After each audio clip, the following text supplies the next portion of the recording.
ইসলাম যদি কায়েম হয়ে যায়, দেশের টাকা লক্ষ কোটি হাজার কোটি টাকা লুটপাট করে বিদেশের ব্যাংকে জমা রাখা যাবে না। ইসলাম যদি কায়েম হয়ে যায়, ঢালাওভাবে মদের বার করা যাবে না, অপেন পতিতালয় করা যাবে না, নিজের মেয়ের সমান একটা নারীকে নিয়ে কটূক্তি করা যাবে না। এজন্য সব বেঈমানদের প্রধান টার্গেট হলো ইসলাম ঠেকাও। ইসলাম ঠেকাইতে পারলে জন্মের মতো শয়তানি আর বদমাশি লাম্পট্যপনা করে দেশটাকে একটা মগের মুল্লুক বানিয়ে দেওয়া যাবে। কথা কোন ঠিক কিনা? সুতরাং আমাদেরকে শপথ নিতে হবে, স্বাধীনতা সার্বভৌমত্বের পক্ষে আমরা কথা বলবো, আমরা এই দেশের শান্তি প্রতিষ্ঠার পক্ষে কথা বলবো, পাশাপাশি এই দেশে যেন কোরআন সুন্নাহর আইন প্রতিষ্ঠা হয় এই ব্যাপারে আমাদের কথা বলার প্রয়োজন আছে না নাই? তার হাত তুলে বলা আছে না নাই? কারণ পৃথিবীতে তারা ছিল সৎ কর্মপরায়ণ, সৎকর্মশীল বান্দা। কানু কালিলাম মিনাল লাইলি মা ইয়াহজাউন, এবং তারা রাতের সামান্য অংশ তারা ঘুমের মধ্যে অতিবাহিত করত। ওয়াবিল আসহারি হুম ইস্তাগফিরুন, এবং তারা রাতের শেষ প্রহরে মহান আল্লাহ পাকের দরবারে ক্ষমা প্রার্থনা করত। এই হচ্ছে তিলাওয়াতকৃত আয়াতের সরল বা শাব্দিক তর্জমা। মহাগ্রন্থ আল কোরআনের সূরা জারিয়াতের 15 নম্বর আয়াতের মধ্যে আল্লাহ পাক বলছেন, ইন্নাল মুত্তাকিনা ফি জান্নাতিন ওয়া উয়ুন। এই আয়াতের মধ্যে আল্লাহ পাক বলছেন যে মুত্তাকিরা জান্নাতের মধ্যে প্রবেশ করবে, যে জান্নাতের নিচ দিক দিয়ে প্রবাহিত ঝর্ণা প্রবাহমান থাকবে। কথা কি আমার বুঝেন ভাই? মনোযোগের সাথে বাহাদব শুনবেন। আলহামদুলিল্লাহ, সুন্দর পরিবেশ হয়েছে। এই 3টা আয়াতের মধ্যে আল্লাহ পাক 3টা বিষয়কে উল্লেখ করেছেন। ওলামা হাজারাতগণ এখানে আছেন। প্রথমত আল্লাহ পাক এই আয়াতের মধ্যে তাকওয়ার কথা বলেছেন। দ্বিতীয় নম্বর আল্লাহ পাক রাতের শেষ ভাগে যারা আল্লাহর দরবারে আরাধনা করে, আমার মালিকের গোলামি করে, আরামের ঘুমকে হারাম করে দিয়া রাতের শেষ ভাগে উঠে আল্লাহর ফরমাবরদারি গোলামিতে লিপ্ত হয়ে যায়, তাহাজ্জুদের নামাজ আদায় করে, আল্লাহ পাক সেই তাহাজ্জুদ আদায়কারী বান্দাদেরকে কি পুরস্কার প্রদান করবেন, সেই তাহাজ্জুদ আদায়কারী বান্দাদের ব্যাপারে আল্লাহ পাক দ্বিতীয় আয়াতের মধ্যে তিনি ঘোষণা করেছেন। তৃতীয় নম্বর আয়াতের মধ্যে আল্লাহ পাক সুবহানাহু ওয়া তাআলা মহাগ্রন্থ আল কোরআনের সূরা জারিয়াতের এই আয়াতের মধ্যে আল্লাহ পাক তাকওয়া মিশ্রিত ইবাদত, তাকওয়া মিশ্রিত ইবাদতের ফল হিসাবে আল্লাহ পাক তার বান্দাদেরকে জান্নাতুল ফেরদাউস দান করে দিবেন। এই 3টা কথা আল্লাহ পাক এই 3খানা আয়াতের মধ্যে আমাদের জন্য তিনি বর্ণনা করেছেন। এই কথাগুলো আমাদের জানার প্রয়োজন আছে না নাই? বাবাজিরা কথা বলেন, আছে না নাই? আমি চেষ্টা করব আল্লাহর কোরআনকে আল্লাহর কোরআন দিয়ে আপনাদের সামনে বোঝানোর। আল্লাহ পাক যদি তৌফিক দান করেন। লোকেরা আমাদেরকে মুফাসসিরে কোরআন বলে, আমরা নিজেদের নামের আগে মুফাসসিরে কোরআন লাগাই না। যদিও আপনাদের দোয়ায় মাদ্রাসা থেকে কামিল হাদিস, ফিকহ, তাফসীর পড়ার সুযোগ আল্লাহ পাক করে দিয়েছেন, তাফসীর বিভাগে মাস্টার ডিগ্রি করার সুযোগ আল্লাহ পাক দিয়েছেন, কিন্তু কলিজা কাঁপে মুফাসসিরে কোরআন লিখতে। কারণ মুফাসসিরে কেরামগণ তাফসীর করার যে শর্ত দিয়েছেন, এই শর্ত আমাদের মধ্যে আমরা নিজেরা তো জানি, আমাদের মধ্যে একটাও নাই। আমরা শুধু আপনাদেরকে নির্ভরযোগ্য মুফাসসিরে কেরামদের ওনাদের নির্ভরযোগ্য কিছু কথামালা আপনাদের সামনে আমরা শোনায় যাব। আল্লাহ যেন আমাকে সহি শুদ্ধ করে বলার তৌফিক দান করেন। আবারও পড়েন আল্লাহুম্মা আমিন। আমি আল্লাহর কাছে সাহায্য প্রার্থনা চাচ্ছি, বিমাশিয়াতিল্লাহ, বিফদলিল্লাহ, বিইذনিল্লাহ, ওয়া মা তৌফিক ইল্লা বিল্লাহ, আলাইহি তাওয়াক্কালতু ওয়া ইলাইহি উনীব। সম্মানিত সুধী, প্রথম নম্বর কথা হচ্ছে আল্লাহ পাক বলছেন, ইন্নাল মুত্তাকিনা ফি জান্নাতিন ওয়া উয়ুন। নিশ্চয় আল্লাহ পাক মুত্তাকিদেরকে এমন জান্নাতে দিবেন যেই জান্নাতের নিজ দিক দিয়ে নহর প্রবাহিত হবে। কথা কন, এখানের মধ্যে একটা প্রশ্ন দাঁড়ায়। আমি যদি প্রশ্ন করি আপনাদেরকে, আল্লাহ জান্নাত দিবেন কাদেরকে? বলেন মুত্তাকিদেরকে। কথা বলতে হবে, কথা না বুঝলে হবে না। এখানে আল্লাহ পাক বলছেন আমি মুত্তাকিদেরকে জান্নাত দিব। আমার কথা বুঝে থাকলে জবাব দেন, আল্লাহ পাক জান্নাত দিবেন কাকে? সকালে কথা বলতে হবে, জান্নাত দিবেন কাকে? মুত্তাকিদেরকে। আমার দেশের কিছু লোক মনে করে মাঝে মধ্যে একটু সুবহানাল্লাহ আলহামদুলিল্লাহ পড়লাম, আর সপ্তাহে একদিন গিয়ে মসজিদে সেজদা দিলাম, এই তো মরার পরে আল্লাহ জান্নাত দিব। মনে হয় জান্নাত মামু বাড়ি বারান্দা, মিয়া সাহেব আপনি মরবেন আর আল্লাহ বেহেশত আপনারা দিবে। এত সোজা কথা কোন, এত সোজা? আল্লাহ পাক শর্ত যুক্ত করেছেন যে আমি জান্নাত দিব মুত্তাকিদেরকে। এখন প্রশ্ন হচ্ছে মুত্তাকি কারা? মুত্তাকি কাদেরকে বলা হয়, তাদের পরিচয়টা কি? মুত্তাকিদের পরিচিতি প্রসঙ্গে যুগ বরেণ্য মুফাসসিরিনে কেরামগণ যেই সংজ্ঞা তারা বিবৃত করেছেন, আমি সহজ সরল ভাষায় আপনাদের সকলের কথা মাথায় বিবেচনা রেখে আমি আপনাদের সামনে কথাগুলা সরল বাংলায় উপস্থাপন করছি ইনশাআল্লাহ। আল্লাহ পাক বলছেন তাকওয়াবান যারা, যাদের ভিতরে তাকওয়া থাকবে, যারা মুত্তাকি হবে, আমি তাদেরকে জান্নাত দান করব। আর তাকওয়া যার ভিতরে আছে তারাই হলো মুত্তাকি। তাকওয়া শব্দের অর্থ হচ্ছে ভয়, ভীতি, বিরত থাকা, পরহেজ করা ইত্যাদি। কথা বুঝে থাকলে জবাব দেন। তাকওয়া শব্দের অর্থ কি? বিরত থাকা, ভয় করা, পরহেজ করা ইত্যাদি। কথা কি আমার বুঝে আসছে? এক কথায় যদি তাকওয়ার অর্থ আপনাদেরকে জিজ্ঞেস করি তাহলে আপনারা বলবেন তাকওয়া শব্দের অর্থ হচ্ছে বিরত থাকা। শরীয়তের পরিভাষায় তাকওয়া হলো একমাত্র মহান আল্লাহ সুবহানাহু ওয়া তাআলার ভয় ভীতি অন্তরের মধ্যে নিয়ে শরীয়ত গর্জিত সমস্ত কাজ থেকে নিজেকে বিরত রাখার নাম হলো তাকওয়া। সুবহানাল্লাহ কার।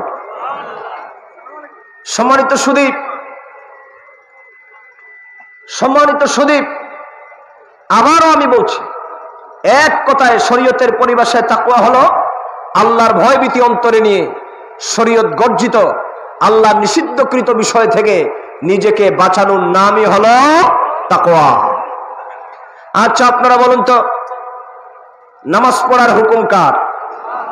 রোজা রাখার হুকুম? সকলে আওয়াজ দিতে হবে। রোজা রাখার হুকুম, হজ আদায় করার হুকুম, যাকাত দেওয়ার হুকুম, সুদ খাওয়ার হুকুম।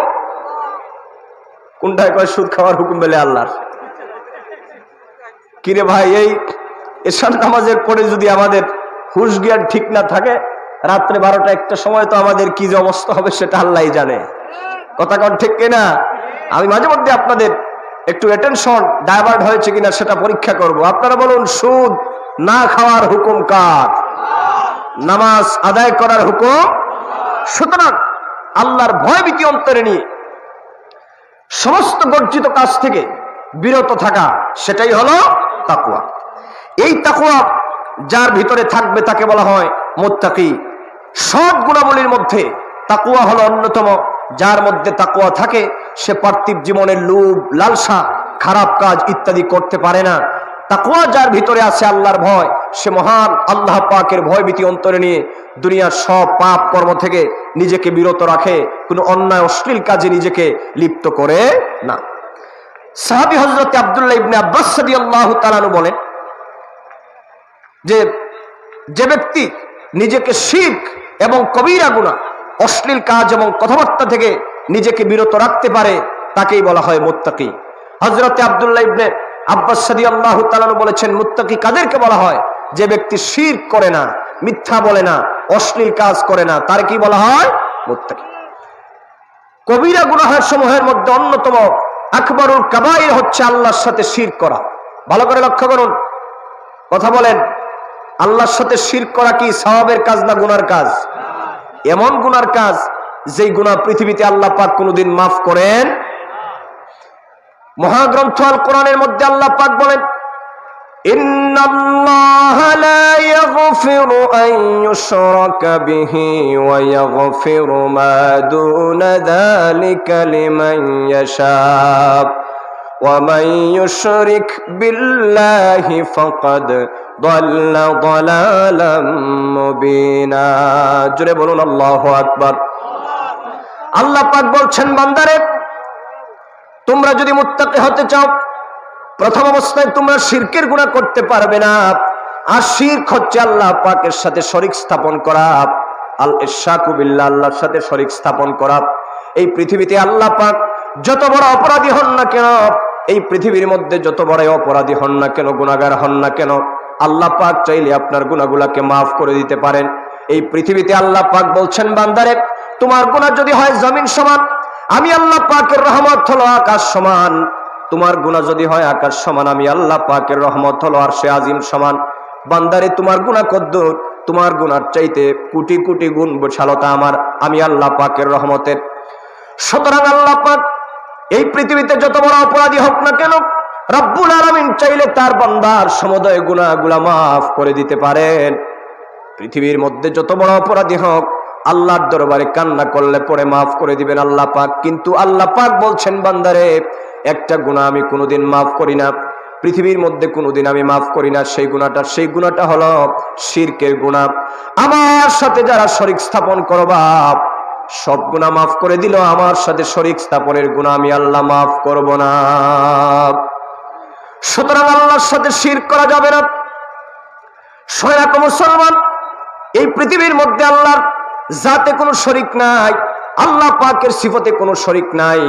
যেদিন থেকে কালিমা পড়ে আমরা মুসলমান হয়েছি, লা ইলাহা ইল্লাল্লাহু মুহাম্মাদুর রাসূলুল্লাহ পড়েন, যারা পড়েন লা ইলাহা ইল্লাল্লাহু, আমরা শাহাদাতের সাক্ষী দিয়েছি, আশহাদু আল্লা ইলাহা ইল্লাল্লাহু ওয়াহদাহু লা শারীকা লাহু ওয়া আশহাদু আন্না মুহাম্মাদান আবদুহু ওয়া রাসূলুহু। পারেন না আপনারা? একটু পড়েন না, পড়লে নাকি আছে না নাই? পড়েন, ঈমান তাজা হবে। আশহাদু আল্লা ইলাহা ইল্লাল্লাহু ওয়াহদাহু লা শারীকা লাহু ওয়া আশহাদু আন্না মুহাম্মাদান আবদুহু ওয়া রাসূলুহু।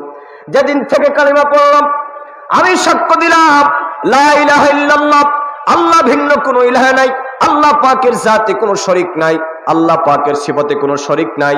এই পৃথিবীর মধ্যে যা কিছু বলেন না কেন, আমার রব্বুল আলামিনের সাথে শরীক স্থাপন করতে পারে না। আল্লাহ পাক তিনি এক এবং একক। রব্বুল আলামিনের সাথে শরীক স্থাপন করার মতো আসমান আর জমিনের মধ্যে কেউ নাই। কথা কোন ঠিক কিনা? কুল হুয়াল্লাহু আহাদ আল্লাহুস সামাদ লাম ইয়ালিদ ওয়া লাম ইউলাদ ওয়া লাম ইয়াকুল লাহু কুফুয়ান আহাদ। পড়েন, যারা পড়েন কুল হুয়াল্লাহু আহাদ আল্লাহুস সামাদ লাম ইয়ালিদ ওয়া লাম ইউলাদ ওয়া লাম ইয়াকুল লাহু কুফুয়ান। আল্লাহ পাক তার হাবিবকে বলছেন, ও হাবিব আমার, এই পৃথিবীতে আমার ব্যাপারে মানব গোষ্ঠীকে জানায় দেন, আপনি বলুন নিশ্চয় আমি আল্লাহ পাক এক এবং একক।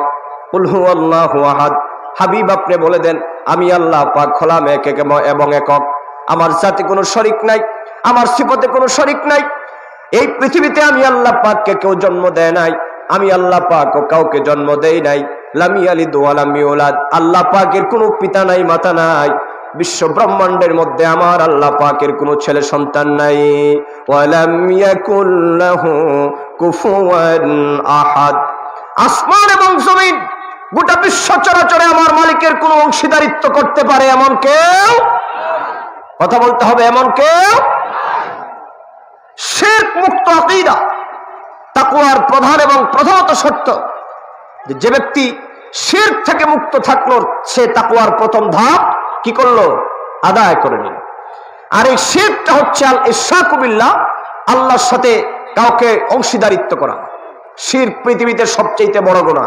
কথা কোন ঠিক কিনা? এখানে দুটি কথা না বললেই নয়। আমার দেশের এক শ্রেণীর লামাযহাবী সালাফি আহলে হাদিস ভাইয়েরা আছে, ওরা কথায় কথায় শিরক আর বেদাতের কথা সমানে তারা বলতেছে। কি কথা কোন ঠিক কিনা? একটু আওয়াজ দিতে হবে, ঠিক কিনা? আজকে তারা শিরকের কথা বলে মানুষদেরকে তারা কবরের জিয়ারত বন্ধ করাতে চায়। শিরকের কথা বলে আল্লাহর ওলিদের মাজারের জিয়ারত বন্ধ করাতে চায়।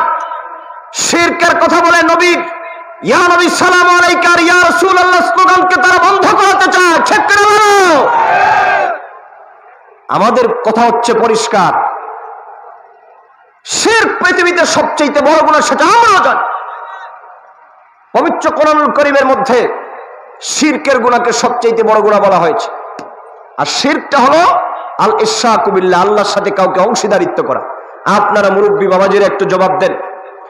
আমরা বাবা শাহজালালের জিয়ারতে যাই, আমরা শাহপরানের জিয়ারতে যাই, শের সাভার চাবুকমার শাহে মৌলভী বাজার শাহ মুস্তাফা আল বাগদাদী রহমাতুল্লাহ আলাইহির জিয়ারতে যাই, আমাদের পীর মুর্শিদ মুজাদ্দিদে জামান রাইসুল কুররা ওয়াল মুফাসসিরিন আমাদের উস্তাদ মুর্শিদে বরহক আল্লামা ফুলতলি সাহেব কিবলা রহমাতুল্লাহ আলাইহির জিয়ারতে আমরা যাই।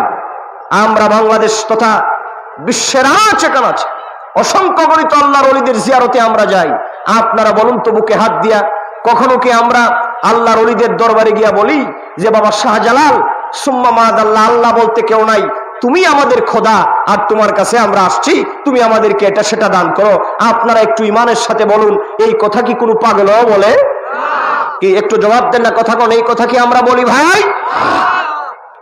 বরং আমরা কি বলি যে আল্লাহ পাক বলেছেন ইন্না রাহমাতাল্লাহি করিবুম মিনাল মুহসিনিন, আমার রহমতের স্টেশন হচ্ছে আমার মুহসিনিন বান্দাদের দরবার, ওলিদের দরবার।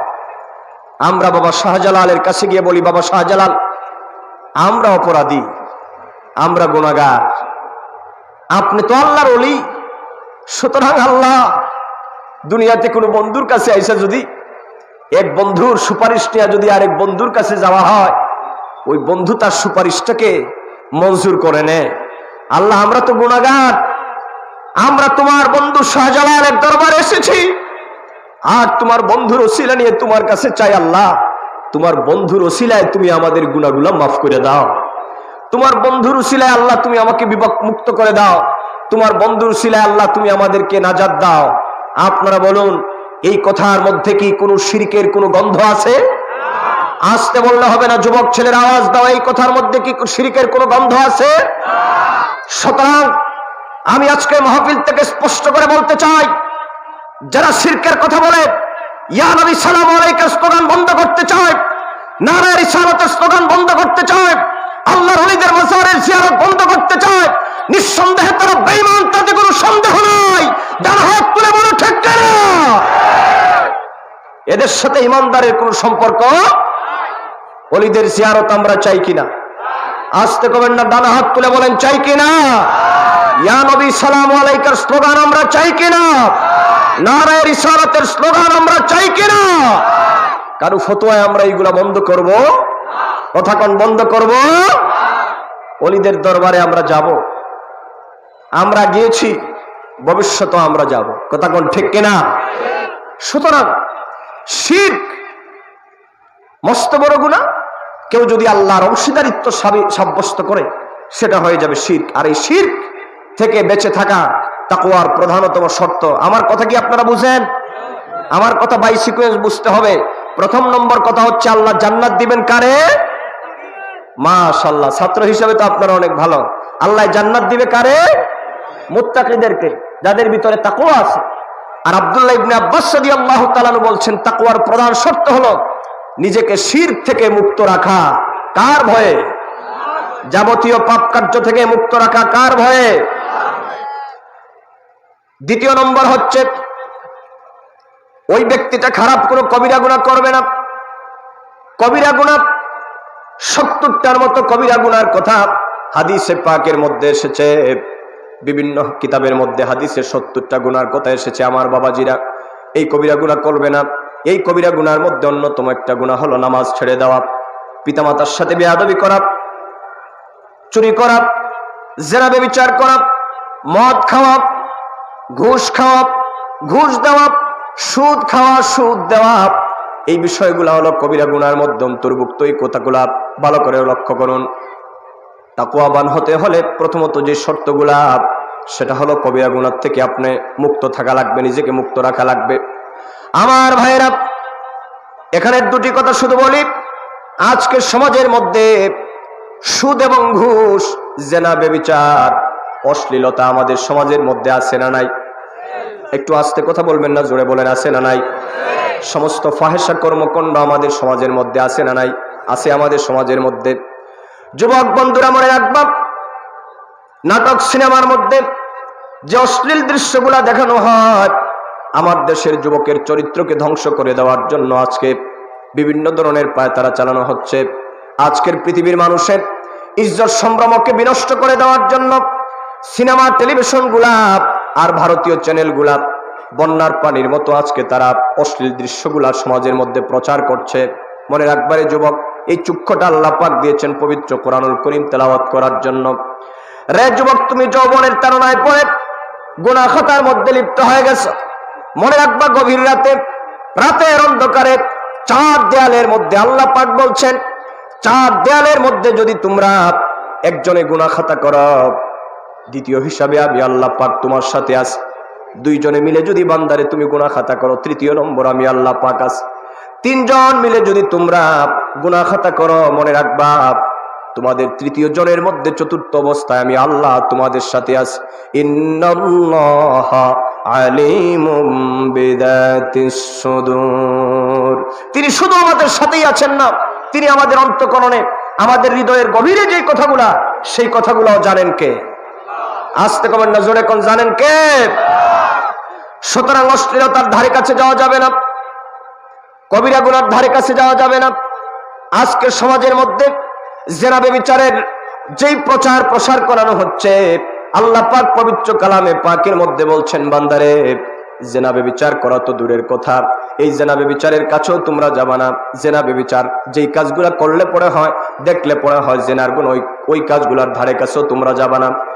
আল্লাহ পাক বলছেন, বান্দারে শুনে রাখো, লা তাকরাবুস জিনা ইন্নাহু কানা ফাহিশাতাও ওয়া সাআ সাবিলা। জিনা ব্যভিচার করা তো দূরের কথা, এই জিনা ব্যভিচার অশ্লীলতার ধারে কাছেও যাওয়া যাবে। আজকে কলেজ বিশ্ববিদ্যালয়গুলোতে র‍্যাগ ডে নামক যে অশ্লীলতার সয়লাব আজকে বন্যার পানির মতো ভাষায় দেওয়া হচ্ছে, এইগুলাকে ইসলাম কোনোদিন সমর্থন করে না। নারী পুরুষের অবাধ সম্মিলন, সেটাকে ইসলাম সমর্থন করে না। এইগুলার থেকে আমাদের বেঁচে থাকা লাগবে যদি আমরা মুত্তাকি হতে চাই। কার ভয়ে বাঁচা লাগবে? আসতে বলবেন না, কার ভয়ে বাঁচা লাগবে? আমাদের সমাজে দেখবেন ওরস মাহফিলের নামে নারী পুরুষ একত্রিত হয়ে নাচ গানের ব্যবস্থা করা হয়। আহলুস সুন্নাত ওয়াল জামাতের আকীদা মোতাবেক আমরা যারা সুন্নি, আমরা ওলিদের মাজারে জিয়ারত, ইসালে সওয়াব 100% আমরা বাস্তবায়ন করব। কিন্তু মাজার কেন্দ্রিক গান বাজনা, ডুল তবলা, নারী পুরুষ গায়িকা এনে গান বাদ্য বাজায়া সেখানের মধ্যে আল্লাহর ওলিদের দরবারে ওরস করা, সেটা জায়েজ। ওরস যেটা কোরআন সুন্নাহ মোতাবেক সেটা জায়েজ, কিন্তু গান বাজনা অশ্লীলতা বেহায়াপনা দিয়ে যেটাকে প্রচলিত ওরস বানানো হয়েছে, সেটা ইসলাম সমর্থন করে না। সেটা হচ্ছে গুনাহে কবিরা, এটা তাকওয়ার খেলাফ। আল্লাহ পাকের মুত্তাকি বান্দা যারা, তারা কোনোদিন এইগুলা করতে পারে না। আর এইগুলা যদি আল্লাহর ভয়তে বিরত রাখেন, যদি না করেন, তাহলে আল্লাহ পাক জান্নাতুল ফেরদাউস দান করে দিবেন। সুবহানাল্লাহ। সম্মানিত সুধী বন্ধুরা আমার, নামাজ ছাড়বেন না, পিতামাতাকে কষ্ট দিবেন না। ও যুবক বন্ধুরা, দুই হাত জোর করে বলে দিয়ে যায়, পিতামাতার সাথে কোনোদিন বেয়াদবি করবা না। এই পৃথিবীর মধ্যে যদি পিতামাতার সাথে বেয়াদবি করো, আল্লাহ পাক সেটা সহ্য করবেন না, জীবন বরবাদ করে দিবেন। তাকওয়ার খেলাফ হয়ে যাবে পিতামাতার সাথে যদি তোমরা বেয়াদবি করো। এই সাউন্ড ধরছো কেন? ভিতরেরটা একটু কম, স্পিকারটা হালকা কম। সুতরাং মুত্তাকি বলা হয়, মুত্তাকি বলা হয় তাদেরকে যারা এই সমস্ত পাপ কর্ম, অন্যায়, অশ্লীলতা থেকে নিজেকে বিরত রাখে। কার ভয়ে? একটু মহব্বতে বলুন, ডিস্টার্ব যাতে না হয়। কার ভয়ে? আল্লাহর ভয়ে। মুত্তাকি ব্যক্তি সততা, আমানতদারি, ধৈর্য, শুকর, আদল, ইনসাফ ইত্যাদি গুণে গুণান্বিত হয়।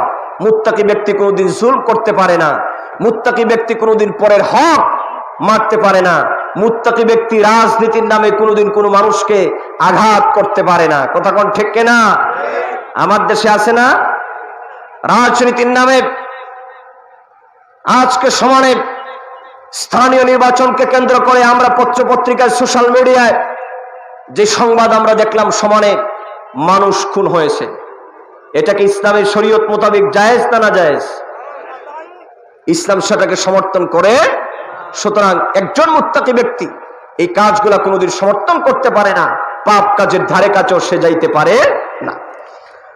মুত্তাকিদের পরিচয় প্রসঙ্গে আল্লাহ পাক বলেন, পবিত্র কোরআনের প্রথম পৃষ্ঠাটা উল্টারে পড়ে দ্বিতীয় পৃষ্ঠার মধ্যে আপনি দেখবেন মুত্তাকিদের পরিচয় প্রসঙ্গে আল্লাহ পাক তিনি বর্ণনা করছেন। আল্লাহ পাক বলেন, বান্দারে শুনে রাখো, মুত্তাকি হলো তারা الذين يؤمنون بالغيب ويقيمون الصلاة ومما رزقناهم ينفقون والذين يؤمنون بما أنزل إليك وما أنزل من قبلك وبالآخرة هم يوقنون। জোরে বলুন আল্লাহু আকবার।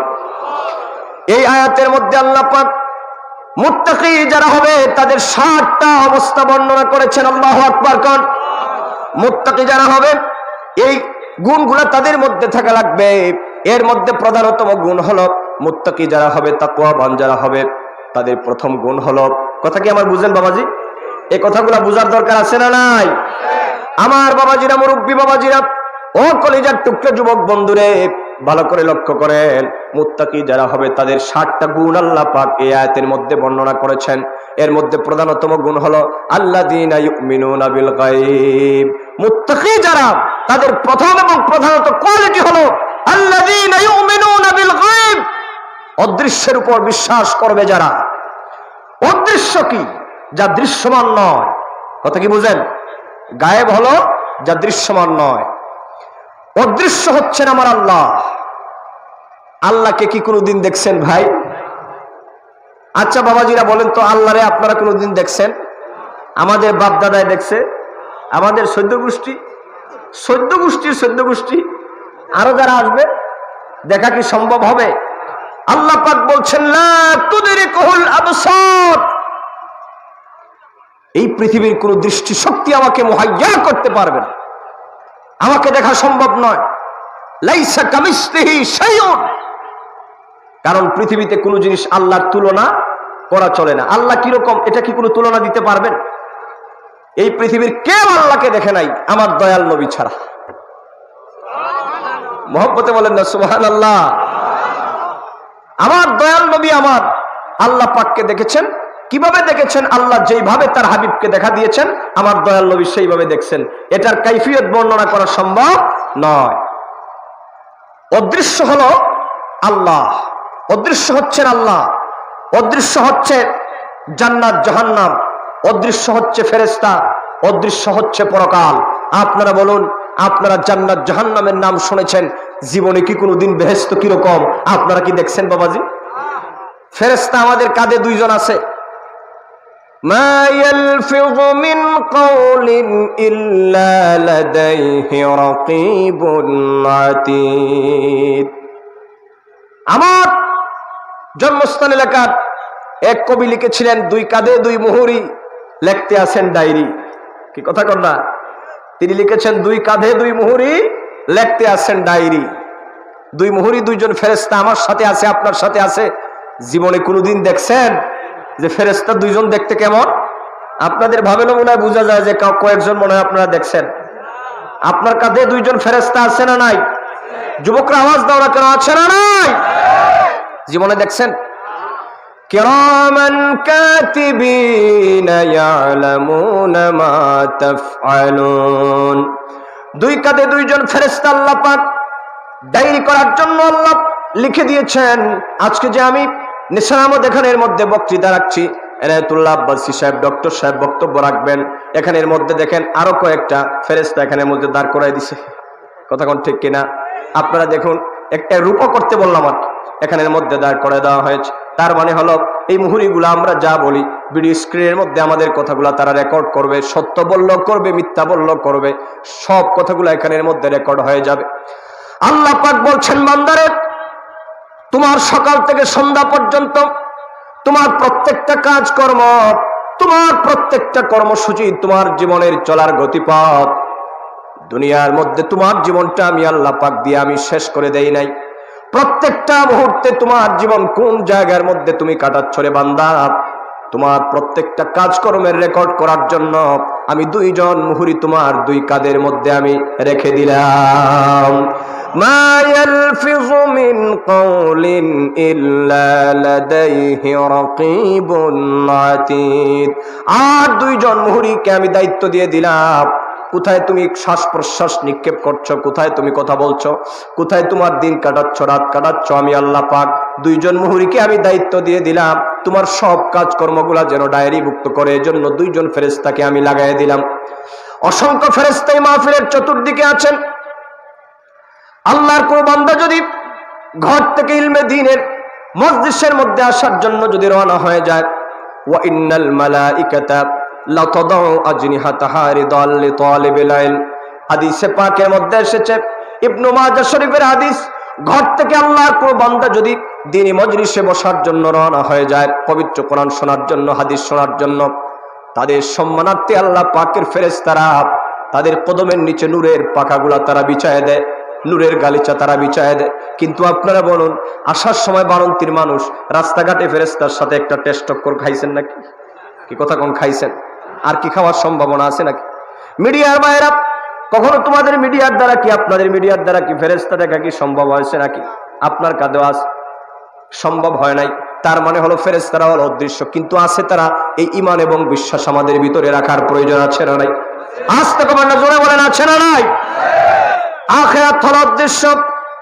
যে আখিরাতের কথা আল্লাহ পাক তিনি পবিত্র কালামে পাকের মধ্যে বর্ণনা করেছেন, আমরা বর্ণনা করি আলহামদুলিল্লাহি রাব্বিল আলামিন। পড়েন, যারা পড়েন আলহামদুলিল্লাহি রাব্বিল আলামিন আর রহমানির রহিম মালিকি ইয়াউমিদ্দিন। আমরা এই সূরা ফাতিহার মধ্যে আমরা বলি, আল্লাহ তুমি হলো পরকাল দিবসের মালিক। ডে অফ জাজমেন্ট যেদিন কায়েম হয়ে যাবে, ডে অফ জাজমেন্টের জাস্টিসদের মহা জাস্টিস হয়ে যাবে তুমি আল্লাহ পাক। কথা বলেন, এতে কি কোনো সন্দেহ আছে নাকি? পরকাল দিবস আছে না নাই? নিঃসন্দেহে পরকাল দিবস আছে, কিন্তু বিচারের ময়দানটা কেমন হবে সেটা আমাদের কাছে দৃশ্যমান নয়, সেটা হলো অদৃশ্য। মুত্তাকি যারা হবে তাদের গুণ হচ্ছে আল্লাযীনা ইউমিনুনা বিল গায়ব। আল্লাহ পাক বলছেন যারা মুত্তাকি তাদের গুণ হলো দৃশ্যের উপর ঈমান রাখা, আর অদৃশ্য হলো পরকাল। এই পরকাল অবশ্যই সংগঠিত হবে। প্রত্যেকটা মানুষ তার কাজকর্মের জবাবদিহি না করা পর্যন্ত আল্লাহর দরবার থেকে নাজাত পাবে না। কোন ঠিক কিনা? বড় ভয়াবহ একটা দিন হবে পরকালের দিন, যেই দিন আল্লাহর দরবার থেকে হিসাব নিকাশ না দিয়ে পৃথিবীতে রাজা বলেন, বাদশাহ বলেন, আমির বলেন, ফকির বলেন, ধনী বলেন, দারিদ্র বলেন, আল্লাহর দরবার থেকে হিসাব নিকাশ না দিয়ে মিয়া চৌধুরী সাহেব, খান সাহেব, পাঠান সাহেব ছুটার কি কোনো সম্ভাবনা আছে? এই কথা বলেন না ভাই, ছুটার সম্ভাবনা আছে? সবাইকে জবাবদিহি করা লাগবে। সুতরাং জবাবদিহিমূলক জীবনযাপন গঠন করা লাগবে আমাদের। সেই পরকাল দিবসটা কেমন হবে?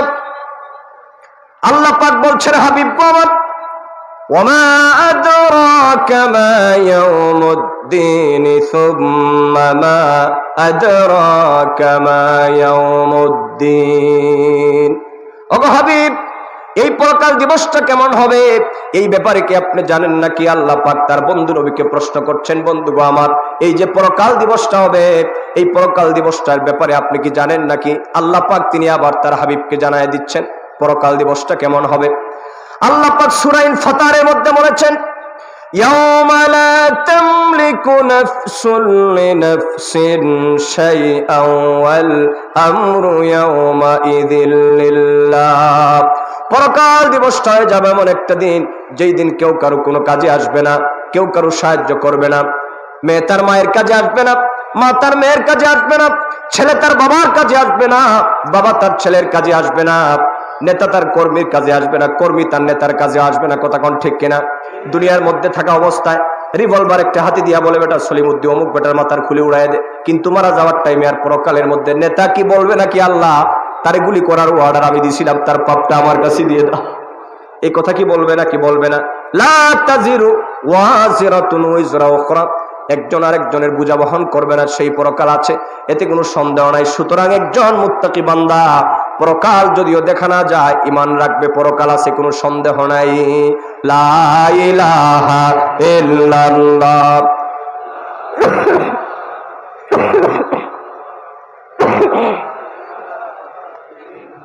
লা ইলাহা ইল্লাল্লাহ, লা ইলাহা লা ইলাহা মুহাম্মাদুর রাসূলুল্লাহ। পরে সাল্লাল্লাহু আলাইহি ওয়াসাল্লাম। সময় তো খুব কম, রাত প্রায় 9টা হয়ে যাচ্ছে।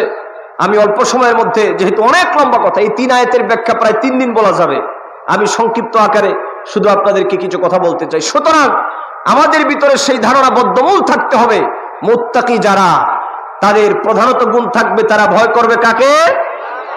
আর দ্বিতীয়ত তারা অদৃশ্যের উপর বিশ্বাস স্থাপন করবে, আল্লাহর উপর ঈমান রাখবে, পরকালের উপর ঈমান রাখবে, ফেরেশতা, জান্নাত, জাহান্নামের উপরে ঈমান রাখবে। কথা কোন ঠিক কিনা বাবাজি? কথা কোন ঠিক কিনা? দ্বিতীয় নম্বর হচ্ছে ওয়া ইউকিমুনাস সালাত, এবং তারা নামাজ কায়েম করবে। মুত্তাকি যারা, ওরা কি নামাজ ছাড়বে না নামাজ পালন করবে? যথাযথ হুকুম হাকামের মাধ্যমে, যথাযথ বিধিবিধান পালনের মধ্য দিয়ে তারা নামাজ আদায় করবে। মুত্তাকি বান্দা কোনোদিন, যার ভিতরে আল্লাহর ভয় আছে, ওই ব্যক্তি কোনোদিন নামাজ ছাড়তে পারে কি? নামাজ কি পড়ার দরকার আছে না নাই? আস্তে কমেন না, জোরে কোন আছে না নাই? নামাজ পড়ার হুকুম কার? পবিত্র কোরআনুল কারীমের মধ্যে আল্লাহ পাক বারবার তিনি নামাজ পড়ার হুকুম করেছেন আমাদেরকে। নামাজের বক্তৃতা আমি করব না, নামাজ ছেড়ে দিবেন না, আল্লাহ পাক নামাজ আদায় করবেন। নামাজ পড়লে পরে আল্লাহ পাক তিনি ফায়দা দিবেন আমাদের। এখানের মধ্যে 2টা কথা আমি শুধু বলে যাই। নামাজ পড়লে পরে আল্লাহ পাক আপনাদেরকে, আমাদেরকে ফায়দা দান করবেন, বড় 2টা ফায়দা। এই পৃথিবীতে জীবন যাপন যারা আমরা করছি, আমাদের নিরাপত্তার প্রয়োজন। চতুর্দিকে সন্ত্রাসী বাহিনী, চোর ডাকাতের উপদ্রব, চতুর্দিক দিয়া হায়না বাহিনী আছে, লুটেরারা আছে। আমাদের জানমালের নিরাপত্তার প্রয়োজন এবং হালাল রিজিকের প্রয়োজন। ক্ষুধার সময় আমরা খাওয়ার প্রয়োজন। কথা কোন ঠিক কিনা? 2টা জরুরি বিষয় আমাদের। একটা হলো আমরা নিরাপত্তা চাই, আরেকটা হলো আমরা রিস্ক চাই। কথা কোন ঠিক কিনা ভাই? এখানে এমন কি কেউ আছেন যে আপনার নিরাপত্তারও দরকার নাই আর খাবারেরও দরকার নাই? এমন কেউ আছেন? আমার দেশের সাধারণ মানুষের বিরাট কোনো চাওয়া পাওয়া নাই। আমার দেশে নেতাদেরকে মানুষ ভোট দেয়, মানুষ বলে না নেতা সাহেব, এমপি সাহেব, ভোট দিচ্ছি মিয়া তোমারে, যদি পাস করো তাইলে আমারে গুলশানে বাড়ি দিতে হবে, রাজৌকে আমাকে প্লট দিতে হবে, আর উত্তরাতে আমাকে অফিস দিতে হবে। এই রকম দাবি আমার দেশের সাধারণ মানুষ নেতাদের কাছে করে না। আমার দেশের সাধারণ মানুষেরা নেতাদেরকে ভোট দেয়, তাদের 2টা ন্যূনতম দাবি। একটা হলো আমরা আপনারে ভোট দিলাম, চোর ডাকাতের উপদ্রব থেকে নিরাপত্তা চাই, আর আমরা যখন ক্ষুধার্ত হয়ে যাব সেই সময় আমরা সমবন্টনের মধ্য দিয়ে আমরা খাবার চাই। কথা কোন ঠিক কিনা বাবাজি? কথা কোন ঠিক কিনা? কিন্তু অত্যন্ত দুঃখজনক হলো সত্য কথা, আমাদের দেশ স্বাধীন হওয়ার পর থেকে কি আওয়ামী লীগ, কি বিএনপি, কি জাতীয় পার্টি, যে কোনো দলই ক্ষমতায় গেল, আমার দেশের সাধারণ জনগণের এই ন্যূনতম 2টা দাবি তারা আদায় করতে পারে নাই। কি কথা কোন ঠিক কিনা? আজকে কি সন্ত্রাসী হচ্ছে না? আমার দেশের সব মানুষ কি আজকে খাদ্যে স্বয়ং সম্পূর্ণ হয়ে গেছে? রেল স্টেশনগুলোতে যান, অর্ধাহারে অনাহারে অনেক মানুষ, নির্যাতিত, নিপীড়িত, বঞ্চিত জনতা, আজকে তারা অসহায়ের মতো তারা বিনিদ্র রজনী কাটাচ্ছে। ভুক্ত অবস্থায় তারা দিনাতিপাত করছে। সুতরাং পৃথিবীর কোন নেতা নেত্রী পারে নাই মানুষকে নিরাপত্তা দেওয়া আর রিস্কের ব্যবস্থা করা। এই 2টা দায়িত্ব যিনি তার কুদরতে গ্রহণ করেছেন, তিনি হচ্ছেন আমার মালিক, আমার আল্লাহ। আল্লাহু আকবার বলেন, আল্লাহু আকবার। এই ঈমান আপনাদের ভিতরে আছে না নাই? ডান হাত তুলে বলেন, রিজিক দেওয়ার মালিক কে? নিরাপত্তা দেওয়ার মালিক কে? বলেন আল্লাহু আকবার।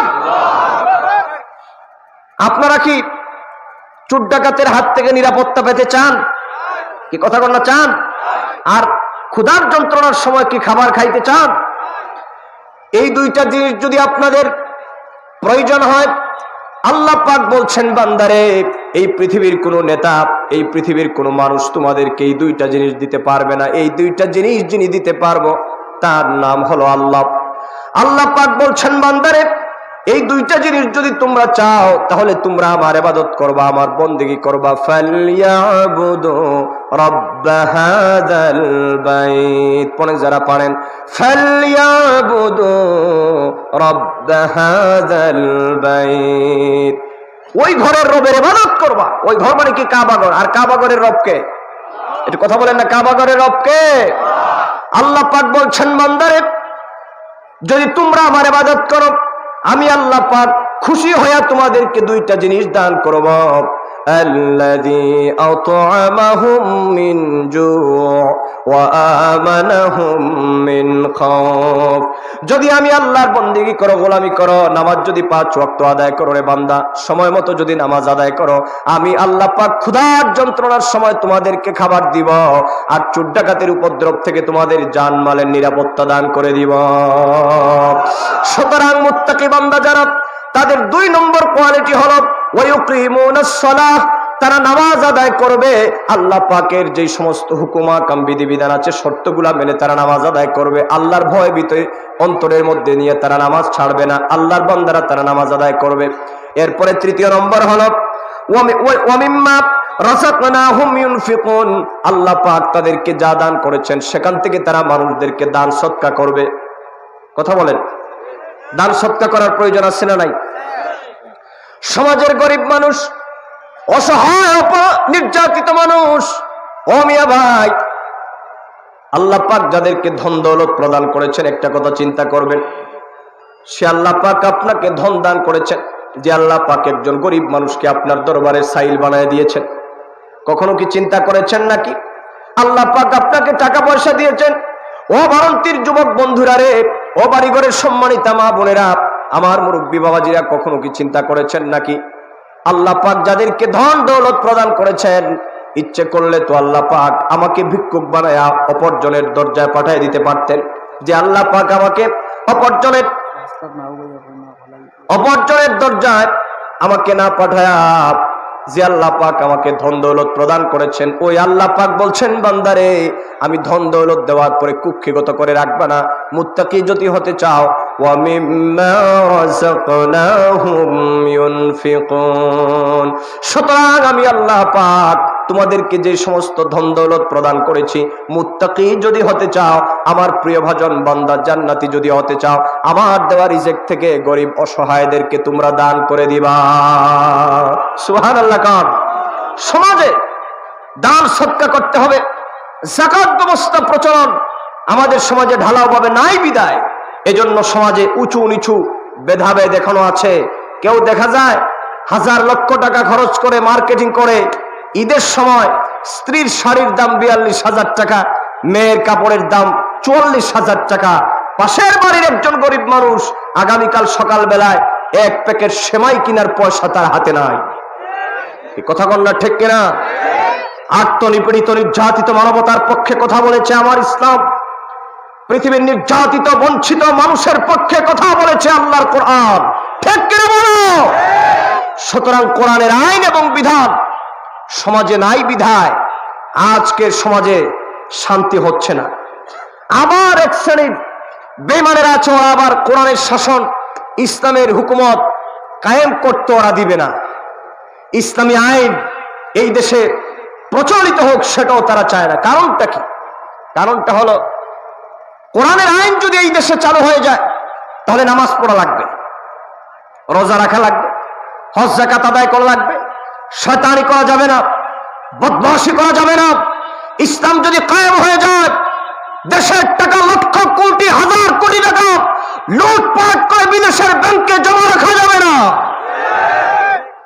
ইসলাম যদি কায়েম হয়ে যায়, ঢালাওভাবে মদের বার করা যাবে না, অপেন পতিতালয় করা যাবে না, নিজের মেয়ের সমান একটা নারীকে নিয়ে কটূক্তি করা যাবে না। এজন্য সব বেঈমানদের প্রধান টার্গেট হলো ইসলাম ঠেকাও। ইসলাম ঠেকাইতে পারলে জন্মের মতো শয়তানি আর বদমাশি লাম্পট্যপনা করে দেশটাকে একটা মগের মুল্লুক বানিয়ে দেওয়া যাবে। কথা কোন ঠিক কিনা? সুতরাং আমাদেরকে শপথ নিতে হবে, স্বাধীনতা সার্বভৌমত্বের পক্ষে আমরা কথা বলবো, আমরা এই দেশের শান্তি প্রতিষ্ঠার পক্ষে কথা বলবো, পাশাপাশি এই দেশে যেন কোরআন সুন্নাহর আইন প্রতিষ্ঠা হয় এই ব্যাপারে আমাদের কথা বলার প্রয়োজন আছে না নাই? তার হাত তুলে বলা আছে না নাই? এজন্য আমাদের সুন্নি সম্মেলনগুলো প্রয়োজন, তাফসীর মাহফিলগুলো প্রয়োজন, বিষয় ভিত্তিক এই কথাগুলো আমাদের জানা প্রয়োজন। কিন্তু দুঃখ লাগে তখন আমার দেশে বর্তমানে ওয়াজ মাহফিলগুলো হয়ে গেছে দ্যাটস ফর এক্সিবিশন। এখানে কোন হুজুরের চাইতে কোন হুজুর ভালো করে টানটুন দিতে পারে, কিছু শ্রোতারাও আসে ওই হুজুরের রং ঢং দেখার জন্য। কাজেই ওয়াজ মাহফিলের দ্বারা যে ফায়দাটা হওয়ার কথা পুরাপুরি যে হচ্ছে না সেটা বলবো না, কিন্তু কাঙ্ক্ষিত লক্ষ্য, কাঙ্ক্ষিত মান এখনো আমরা পাই নাই। কথা কোন ঠিক কিনা? এজন্য দুইটা কাজ করা লাগবে। কয়টা কাজ? তার প্রথম কথা হচ্ছে একজন দাঈ আল্লাহ, যিনি মানুষকে আল্লাহর রাস্তায় আহ্বান করবেন, তিনি পরিপূর্ণ একজন ইসলামী জ্ঞানে গুণে গুণান্বিত হয়ে মানুষদেরকে আল্লাহর পথে, রসুলের পথে, আহলুস সুন্নাত ওয়াল জামাতের পথে মানুষদেরকে আহ্বান করতে হবে। আর শ্রোতাদেরও এই নিয়ত করতে হবে, মাহফিলে যাবো, এশার নামাজ পড়ে হুজুররা কোরআন সুন্নাহ আমাদেরকে শোনাবেন, আমরা সেখান থেকে কিছু শিখে আমাদের জীবনে আমরা বাস্তবায়ন করব। এই দুই যদি এক হয়ে যায়, ইসলামী আইন এই দুই যদি এক হয়ে যায়, ইসলামকে ঠেকাবার শক্তি এই দেশে কোনো বেঈমানের হবে না, হবে না, হবে না ইনশাআল্লাহ। ওরা পারে না, আর পারবেও কি? তারা পেরেছে? আমার দেশের এক টাকলুর কথা তো আপনারা সকলে জানেন। সে ইসলামকে বাদ দিতে চেয়েছিল, আল্লাহ পাক তার 14 গোষ্ঠীকে আজকে বঙ্গোপসাগরে ভাসায় দিচ্ছে। কি কথা কর ঠিক কিনা? সুতরাং এইরকম, এটা তো একটা মিনি শয়তান, এর থেকে বহু শয়তানেরা ইসলামকে বাদ দেওয়ার চেষ্টা করেছে। পবিত্র কোরআনের মধ্যে আল্লাহ ঘোষণা করেছেন, ইউরিদুনা লিইউতফিউ নূরাল্লাহি বিআফওয়াহিহিম ওয়াল্লাহু মুতিম্মু নূরিহি ওয়ালাউ কারিহাল কাফিরুন। মহাসত্যের অস্বীকারীরা তারা চায় আমার দিনকে মুখের ফু দিয়া তারা নিভায় দিবে, আমার ইসলামকে তারা মুখের ফু দিয়া নিভায় দিবে, কিন্তু আমি আল্লাহ পাক আমার দিন, আমার ইসলামকে আমি কিয়ামত পর্যন্ত জারি রেখে দিব, কায়েম রাখবো। তাতে কাফের বেঈমানদের মনের মধ্যে যত জ্বালা যন্ত্রণা হোক না কেন, তারা যত জনক, তাদের মনে যত ধারণার জন্য হোক, যত পায় তারা চালাক, পৃথিবীর থেকে ইসলামের পতাকাকে তারা নিভায় দিতে পারবে? কথা বলেন, ইসলামের আলোকে কি তারা বন্ধ করে দিতে পারবে? কেউ পারবে না। এটার হেফাজতের দায়িত্ব কার? সুতরাং আল্লাহর উপর ভরসা রেখে নামাজ আদায় করতে হবে, সমাজের এতিম অসহায় মানুষদেরকে সাহায্য করতে হবে, একজন মুত্তাকি বান্দায় পরিণত হতে হবে। আর একজন মুত্তাকি বান্দা যে হয়ে যাবে, আল্লাহ পাক বলছেন আমার জান্নাত তার জন্য আমি আল্লাহ পাক ওয়াজিব করে দিই। মুত্তাকি বান্দা তৃতীয় নম্বর যে গুণটা আল্লাহ পাক বলছেন, মুত্তাকি বান্দার তৃতীয় নম্বর গুণ হচ্ছে আল্লাহর পথে ব্যয় করা, যেটা বললাম। চতুর্থ নম্বর গুণ হচ্ছে মহাগ্রন্থ আল কোরআন, যে নবীর উপর নাজিল হয়েছে, সেই মুহাম্মদ সাল্লাল্লাহু আলাইহি ওয়াসাল্লামের উপর ঈমান আনতে হবে। আল্লাহর হাবিবের উপর নাজিলকৃত পবিত্র কোরআনের উপর ঈমান আনতে হবে পরিপূর্ণভাবে। একজন মুত্তাকির দায়িত্ব হলো আল্লাহ হাবিব মুহাম্মদ সাল্লাল্লাহু আলাইহি ওয়াসাল্লামকে তাজিম এবং সম্মান করতে হবে। কথা কোন ঠিক কিনা? এই কথায়, এই পয়েন্টে আমি দুটি কথা বলতে চাই। আমার কথাগুলো খুব ভালো করে খেয়াল করুন। আমাদের বাংলাদেশে ওয়াজ মাহফিলের নামে, কোরআন তাফসিরের নামে আমার দেশে বহু ধরনের ওয়াজ হয়। আমার দেশে হয় না ভাই? কথা কন না, হয় না ভাই? এখানে আওয়ামী লীগ আছেন, বিএনপি আছেন, জাতীয় পার্টি আছেন, জামাতে ইসলামী আছেন, যে কোনো দলের লোক থাকেন, আমাদের কথাগুলো ঠান্ডা মাথায় শোনেন। আমরা according to holy Quran and hadith, কোরআন সুন্নাহ যা আছে আমরা তাই বলছি, কোরআন সুন্নাহ যা নাই আমরা তা বলবো না। মুত্তাকি বান্দা হওয়ার পঞ্চম যেই শর্ত, সেটা হলো আল্লাহর হাবিবের উপর পূর্ণ আস্থাশীল ঈমান রাখতে হবে। আল্লাহ পাক তার হাবিবকে যত গুণে গুণান্বিত করেছেন, তার প্রত্যেকটা গুণ মানতে হবে। কিন্তু আমাদের দেশে ওয়াজ মাহফিল হয়, তাফসীরুল কোরআন মাহফিল হয়, বড্ড সমস্যা বেঁধেছে এই জায়গায়। কি কথা কন? কি কথা কন ঠিক কিনা? তাফসীরুল কোরআন মাহফিলের নাম দিয়ে এক শ্রেণীর মৌলানা সাহেবরা আমরা দেখি, ভাই আপনারা বলেন যে হুজুর আপনাদের মধ্যে ঐক্য হয় না কেন? আমরা বলি ভাই আমরা দিন রাত ঐক্যের জন্য টেকনাফ থেকে তেতুলিয়া, রূপসা থেকে পাতুরিয়া পর্যন্ত আমরা কথা বলছি, কিন্তু হচ্ছে না কেন? Something is wrong, something is wrong. হচ্ছে না কেন? কোথাও যেন সামান্য একটু গলদ আছে। আপনারা কথা না বললে আমি বুঝবো না। কথা বলে যুবক, ঠিক কিনা? আজকে সবাই কালিমা পড়ে, সবাই আল্লাহ নবীকে মানে, সবাই কোরআনের স্লোগান দেয়, কিন্তু আজকে আমরা এক প্ল্যাটফর্মে আমরা ঐক্যবদ্ধ হতে পারছি না কেন? তার কিছু কারণ আমি আপনাদেরকে চিহ্নিত করতে চাই। মুত্তাকি যে ব্যক্তি, সে কোনোদিন নবীর শানে বেয়াদবি করতে পারে? কথা বলেন না, পারে? কিন্তু আমরা দেখতে পাই তাফসীরুল কোরআন মাহফিল নাম নিয়ে যিনি তাফসীর করছেন, তিনি কোরআনের আয়াত পড়ে কুল ইন্নামা আনা বাশারুম মিসলুকুম বলে মুহাম্মদ সাল্লাল্লাহু আলাইহি ওয়াসাল্লামকে রক্ত মাংসে গড়া, দোষে গুণে ভরা মানুষ বলে তিনি জনতার সামনে বক্তৃতা করছেন। তিনি মুহাম্মদ সাল্লাল্লাহু আলাইহি ওয়াসাল্লামকে মাটির মানুষ বলে বক্তৃতা করছেন। তিনি আল্লাহর হাবিবকে ইয়া নবী সালামু আলাইকা বলে আমরা একটু ডাক দেই, এটার বিরোধিতা করে বক্তৃতা করছেন। আল্লাহর হাবিব মরে পচে মাটির সাথে মিশে গেছেন। কোরআনের আয়াত দিয়ে তারা বলছে ইন্নাকা মাইয়িতুন ওয়া ইন্নাহুম মাইয়িতুন। ওরা কিন্তু নিজের কথা বলে না, কোরআন দিয়েই কথা বলে। আর আমার দেশের মানুষকে হুজুর মুফতি সাহেব আপনিও তো কোরআন দিয়ে বলছেন, ওরাও তো কোরআন দিয়ে বলে। ওরা কোরআন দিয়ে কি বললো? ওরা কয় কোরআনে আল্লাহ বলছে ইন্নাকা মাইয়িতুন ওয়া ইন্নাহুম মাইয়িতুন। আল্লাহ কয় নবী আপনিও মরবে, আপনার উম্মতরাও মরবে, সুতরাং নবীও মরছে, তোমরাও মরবা, দুই মরায় আর কোনো কিচ্ছু নাই। মদিনা মুনাব্বারায় যাওয়ার দরকার নাই, ইয়া নবী সালামু আলাইকাও বলার দরকার নাই।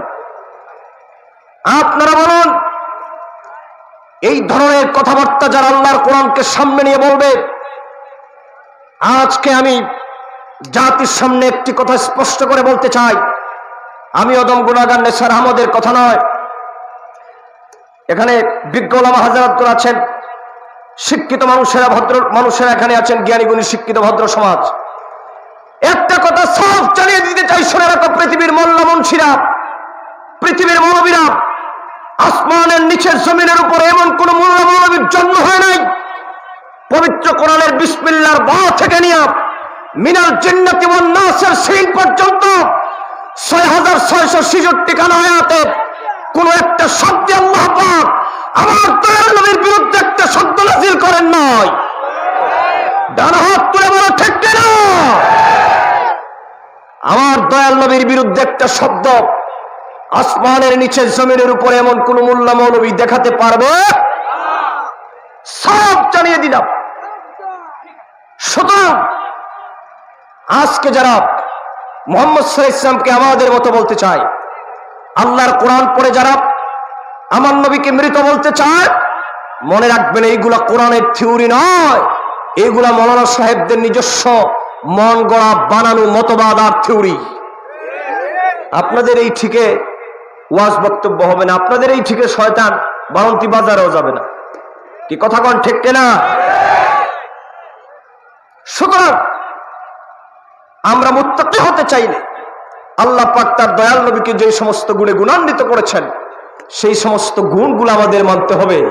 নবীকে মরে পচে মাটির সাথে মিশে গেছেন, নবী ইন্তেকাল করেছেন, কিন্তু মরে পচে মাটির সাথে মিশে গেছেন, সেটা ইসলামী আকীদা নয়। সেটা মুত্তাকি বান্দা বলতে পারে? কথা বলেন, জোরে বলেন, বলতে পারে? নবীর শানে কোনো বেয়াদবি করতে পারে?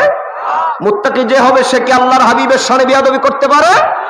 একদিকে কাফের এবং বেঈমানরা করছে, অপর দিক দিয়ে দাড়ি টুপিওয়ালা এক শ্রেণীর ভাইরা না বুঝে আল্লাহর হাবিবের বিরোধিতা করছেন। আমরা বলি আপনি কওমি মাদ্রাসার আলেম হন, আমরা আলিয়া মাদ্রাসার হই, যে কোনো দলের হই, একটু খোলা মন নিয়ে, উদার মানসিকতা নিয়ে, কোরআন সুন্নাহ নিয়ে একটু রিসার্চ গবেষণা করুন। আপনারাও আমাদের ভাই, আপনাদের সাথে আমাদের কোনো হিংসা নাই, নিন্দা নাই। কি কওমি, কি হেফাজত, কি জামাতে ইসলামী, কারোর সাথে আমাদের ব্যক্তিগত কোনো দ্বন্দ্ব আছে ভাই? কি কথা বলতে হবে যুবকেরা, দ্বন্দ্ব আছে ভাই?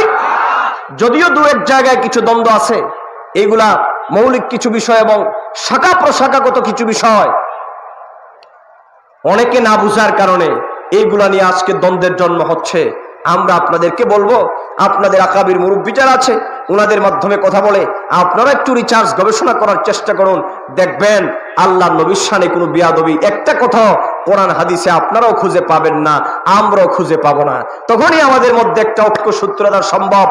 ঐক্য তখন হবে যখন কোরআন হাদিসের তাফসীরের মাহফিলের নামে আমার নবীর শানে বিয়াদবি করা হবে না, ওলিদের শানে বিয়াদবি করা হবে না। তখন আমরা মুসলমানের ঐক্য হয়ে যাব, আমাদের মধ্যে কোনো ভেদাভেদ থাকবে না। কথা বল বাবাজি, ঠিক কিনা? কিন্তু আপনি যদি ওলির বিরুদ্ধে বলেন, ওলির পক্ষে যারা আছে ওরা আপনার সাথে কোনোদিন মিলবে না। কি বাবা কথা বল না? আপনি যদি মিলাদ কিয়ামের বিরুদ্ধে বলেন, যারা নবীকে ইয়া নবী সালামু আলাইকা বলে, কিয়ামতের আগে আপনার সাথে তারা মিলবে না। কি কথা কোন ঠিক কিনা? কাজেই ঐক্য যদি হতে হয় একটু ছাড় দিতে হবে আপনি, একটু ছাড় দিতে হবে আমি। আপনি আমাদের ইয়া নবী সালামু আলাইকাটাকে একটু মানার চেষ্টা করুন, আমরা আপনাদের তাবলিগ জামাতকে মানার চেষ্টা করব। কি কথা কোন ঠিক কিনা? আমার তাবলিগের ভাইরা ওরা কি ভালো কাজ করছে না? যদিও সিস্টেমগতভাবে কিছু বিষয় আমরা তাদের সাথে ইখতিলাফ করি, কিন্তু তাদের মৌলিক কাজটাকে আমরা তো খারাপ বলি না।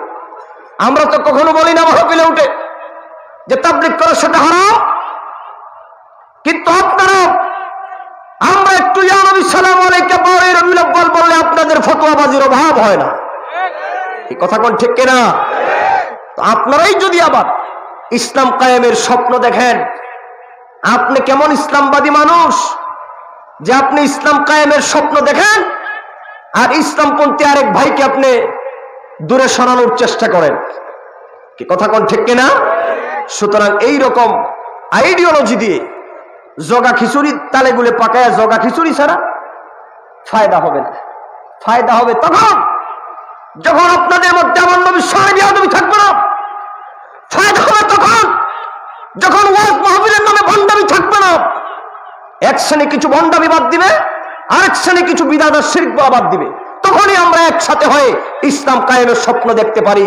এছাড়া কিয়ামত হয়ে যাবে এই পৃথিবীতে কোনোদিন এই সাবকন্টিনেন্টে আমাদের এই দেশে আমরা সেই ঐক্যের লক্ষ্য আমরা আশা করতে পারি।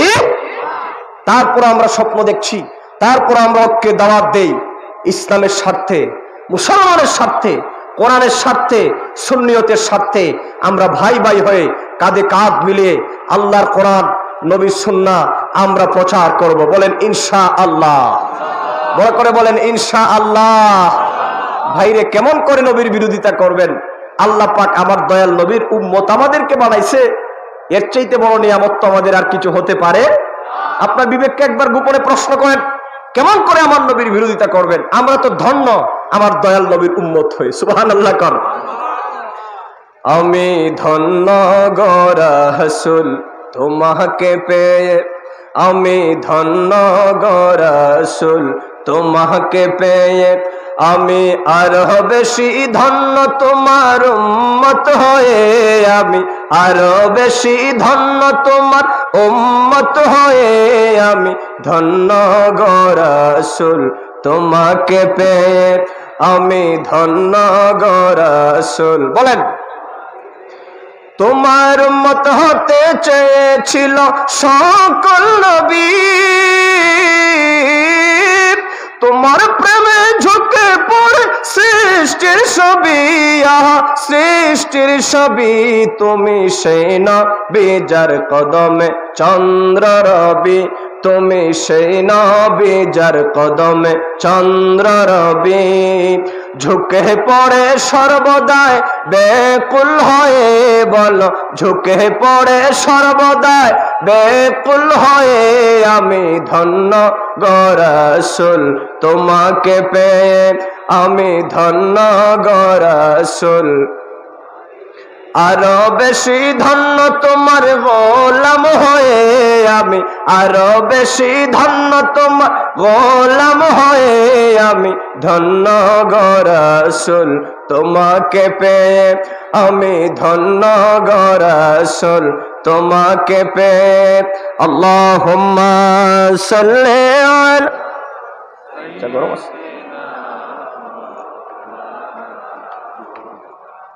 মখলিস ভাই আসছে? আচ্ছা, আর দেরি করবো না বেশি, 9:30 নিয়ে আমি আজকে আল্লাহুম্মা সাল্লি আলা। যারা রাস্তায় দাঁড়িয়ে আছেন আপনারা বসে পড়ুন।